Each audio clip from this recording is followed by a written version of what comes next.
అఖిల్ రాజ్ తేజస్విని ప్రధాన పాత్రలో నటించిన రాజు వెడ్స్ రాంబాయ్ సినిమాకు ప్రేక్షకుల నుంచి మంచి స్పందన లభిస్తోంది.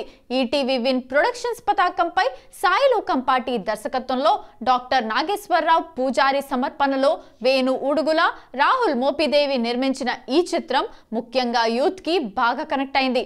కంటెంట్ బాగుంటే ఎలాంటి మూవీ అయినా ప్రేక్షకులు ఆదరిస్తారు అని రాజు వెడ్స్ రాంబాయ్ నిరూపించింది. అయితే ఈ మూవీలో విశేషంగా ఆకట్టుకున్న క్యారెక్టర్ అంటే చైతన్య జొన్నలగడ్డ చేసిన దివ్యాంగుడు వెంకన్న పాత్ర అని చెప్పాలి. హీరోయిన్ తండ్రిగా, విలన్ గా మొదటి సినిమా అయినా చాలా బాగా యాక్ట్ చేసి ప్రత్యేక గుర్తింపు సంపాదించుకున్నారు. ఇక తాజాగా ఓ ఇంటర్వ్యూలో పాల్గొన్న చైతన్య తన అనుభవాన్ని వివరించారు. బబుల్ గమ్, హిట్ 3 వంటి సినిమాల్లో నేను నటించిన చాలా మందికి తెలియదు, కానీ రాజు వెడ్స్ రాంబాయ్ ద్వారా నాకు వచ్చిన స్పందన ఎంతో ప్రత్యేకం అన్నారు. దివ్యాంగుడిగా కనిపించే వెంకన్న పాత్ర నా కెరీర్లో కొత్త ఛాలెంజ్.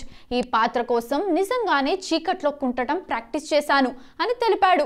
అదే సమయంలో తనకు సిద్ధు జొన్నలగడ్డతో ఉన్న బంధాన్ని ప్రస్తావిస్తూ, సిద్ధు నా అన్నయ్య లాంటి వ్యక్తి, కానీ ఆయన పేరు ఉపయోగించి నా అవకాశాలు చేసుకోవాలన్న ఆలోచన నాకు లేదు. సినిమా ప్రమోషన్లో సిద్ధును ఉద్దేశపూర్వకంగా పిలవలేదు. ఎవరి సహాయం లేకుండా నేను నా ప్రతిభతో నిలబడాలని అనుకున్నాను. అయినా సినిమా చూసిన తర్వాత సిద్ధు ప్రత్యేకంగా మెసేజ్ చేసి నా నటనపై ఎంతో ప్రేమగా ప్రశంసించాడు అని చెప్పారు.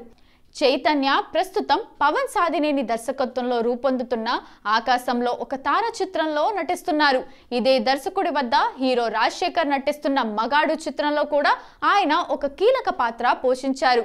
భవిష్యత్తులో సిద్ధుతో కలిసి నటించే అవకాశంపై స్పందిస్తూ ఒప్పందం వస్తే తప్పకుండా కలిసి పనిచేయాలనుంది. ప్రేక్షకులు కూడా ఆ కాంబినేషన్ను ఇష్టపడతారని నమ్ముతున్నాను అని అన్నారు.